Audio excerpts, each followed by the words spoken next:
Hello everyone, नमस्कार। हमारे YouTube channel में आपका हार्दिक स्वागत है।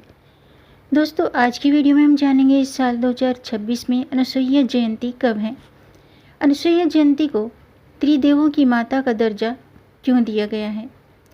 दोस्तों, 3 अप्रैल से वैशाख महीने की शुरुआत हो चुकी है। हिंदू धर्म में इस महीने का बड़ा महत्व होता है क्योंकि वैशाख का महीना भगवान विष्णु को अति प्रिय है। इस महीने में कई व्रत त्यौहार भी पड़ते हैं जिसका अपना अलग ही महत्व होता है। इसी महीने में अनुसुईया जयंती भी मनाई जाती है जो इस बार 6 अप्रैल को है। धार्मिक ग्रंथों के अनुसार अनुसुईया जयंती का पर्व माता अनुसुईया का जन्मोत्सव के रूप में मनाया जाता है। हिंदू धर्म में माता अनुसुईया को पतिव्रता धर्म, त्याग और तपस्या की प्रतिमूर्ति के रूप में बताया गया है। इस दिन महिलाएं अखंड सौभाग्य और संतान की सुख समृद्धि के लिए व्रत रखती हैं और माता अनुसुईया की पूजा करती हैं। तो आज की वीडियो में हम बात कर रहे हैं माता अनुसुईया जयंती कब है और इनको माता का दर्जा क्यों दिया गया है, इस दिन कैसे पूजा करनी चाहिए और इनकी व्रत कथा क्या है। दोस्तों, वीडियो शुरू करने से पहले आपसे एक खास बात, अगर आप इस चैनल पर नए आए हैं और पहली बार आए हैं तो इस चैनल को सब्सक्राइब कर दीजिए और बेल आइकन बटन प्रेस कर दीजिए ताकि आने वाली वीडियो देख सकेंगे आप सबसे पहले। और जिन्होंने मेरा चैनल सब्सक्राइब कर दिया है यानी कि अपना प्यार इस चैनल को दिया है, उनका दिल से आभार, बहुत बहुत धन्यवाद। दोस्तों, ये आपका अपना चैनल है, इस चैनल के साथ जुड़े रहिएगा और अपना प्यार हमें देते रहिएगा। वीडियो को अंत तक ज़रूर देखिएगा ताकि कोई भी जानकारी छूट न जाए, क्योंकि दोस्तों आधी अधूरी जानकारी से पूरा लाभ नहीं मिलता है, इसलिए हमारे साथ अंत तक बने रहिएगा। तो आइए शुरू करते हैं। दोस्तों, 6 अप्रैल 2026 को अनुसुईया का जन्मोत्सव मनाया जाएगा। धार्मिक मान्यताओं के अनुसार त्रिदेवों ने माता के गर्भ से भगवान दत्तात्रेय के रूप में जन्म लिया था। माता को ये सौभाग्य कैसे प्राप्त हुआ था, आइए जानते हैं। दोस्तों, हिंदू पंचांग के अनुसार सती अनुसुईया जयंती वैशाख महीने के कृष्ण पक्ष की चतुर्थी तिथि को मनाई जाती है और ये तिथि इस बार 6 अप्रैल सोमवार को पड़ रही है। माता अनुसुईया को पतिव्रता, त्याग, धर्म और तपस्या का प्रतीक माना जाता है। इस दिन महिलाएं अखंड सौभाग्य के लिए, संतान की सुख समृद्धि के लिए व्रत रखती हैं और माता अनुसुईया की पूजा करती हैं। आइए जानते हैं पौराणिक कथा के माध्यम से वे रहस्य जिसके कारण इन्हें त्रिदेवों ने यानी कि ब्रह्मा, विष्णु, महेश की माता होने का गौरव प्राप्त हुआ। तो माता अनुसुईया की ये पौराणिक कथा आप भी ध्यान से सुनिएगा। दोस्तों, पौराणिक कथाओं के अनुसार माता अनुसुईया महर्षि अत्रि की पत्नी थी। उनकी पतिव्रता शक्ति और तपस्या की चर्चा तीनों लोकों में फैली हुई थी। कहा जाता है कि एक बार नारद ऋषि धरती पर घूम रहे थे। उन्होंने माता अनुसुईया की पति भक्ति और धर्म के बारे में सुना था।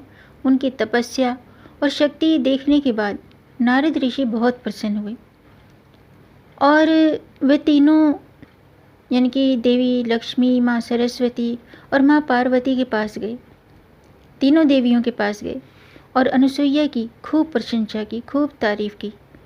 नारद ऋषि की बात सुनकर देवी लक्ष्मी, माता सरस्वती और माता पार्वती के मन में जिज्ञासा जागी।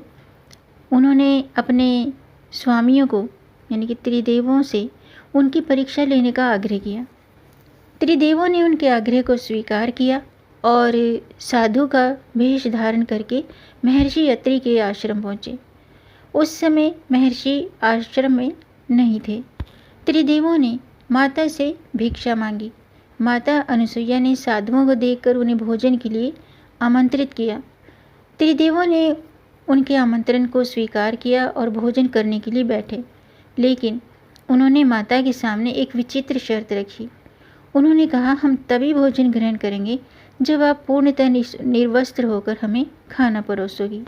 ये स्थिति एक पतिव्रता स्त्री के लिए बहुत ही बड़ा धर्म संकट थी, लेकिन माता अनुसुईया ने साधुओं के प्रति आदर दिखाते हुए उनकी शर्त स्वीकार कर ली। माता ने अपने हाथ में जल लेकर के संकल्प किया और कहा, यदि मेरा पतिव्रत धर्म सत्य है तो ये तीनों साधु नन्हे बालक बन जाएं। उनके इतना कहते ही ब्रह्मा विष्णु महेश अबोध शिशु बन गए। इसके बाद माता ने उन्हें भोजन कराया और पालने में झुलाने लगी। जब बहुत समय बीत जाने के बाद भी त्रिदेव अपने वास्तविक रूप में वापस नहीं लौटे तो तीनों देवियां व्याकुल हो गई और नारद मुनि के आश्रम पहुंची। वहां उन्होंने देखा कि माता अनुसुईया 3 नन्हे बालकों को पालने में झुला रही हैं। तीनों देवियों ने अपनी गलती का एहसास हुआ। तीनों देवियों को, यानी कि माता पार्वती को, माता लक्ष्मी को, माता सरस्वती को अपनी गलती का एहसास हुआ और उन्होंने माता अनुसुईया से क्षमा मांगी और अपने स्वामियों को उनके वास्तविक रूप में आने की प्रार्थना की। माता अनुसुईया ने फिर से जल का छिड़काव किया जिससे त्रिदेव पुनः अपने वास्तविक रूप में लौट आए। माता की भक्ति से प्रसन्न होकर त्रिदेवों ने उन्हें वरदान दिया कि उनके गर्भ से पुत्र के रूप में जन्म लेंगे। इस प्रकार माता अनुसुईया और ऋषि अत्रि के पुत्र के रूप में त्रिदेव भगवान यानी कि दत्तात्रेय के रूप में जन्म लिया। इस प्रकार माता अनुसुईया और ऋषि अत्रि के पुत्र के रूप में त्रिदेव भगवान दत्तात्रेय के रूप में जन्मे। ये थी माता अनुसुईया की पौराणिक कथा। इस कथा को सुनने मात्र से सुख सौभाग्य का, अखंड सौभाग्य का आशीर्वाद मिलता है और संतान दीर्घायु होती है और जिनके संतान नहीं है उनको उत्तम संतान की प्राप्ति होती है। तो दोस्तों, आपको ये वीडियो कैसा लगा? अगर आपको जानकारी अच्छी लगी हो तो वीडियो को सेव कर लीजिए और शेयर भी कर दीजिए और वीडियो को ज़्यादा से ज़्यादा अपने फ्रेंड्स में, अपनी फैमिली में शेयर कर दीजिए ताकि औरों को भी इससे लाभ प्राप्त हो। और मेरे चैनल को सब्सक्राइब ज़रूर कीजिएगा ताकि आने वाली वीडियो देख सकेंगे आप सबसे पहले। वीडियो को अंत तक देखने के लिए आपका बहुत बहुत धन्यवाद। मिलेंगे नई जानकारी के साथ। तब तक आप खुश रहें, स्वस्थ रहें, अपना ख्याल रखें और अपनों का भी ख्याल रखिएगा। जय श्री हरि, हर हर महादेव।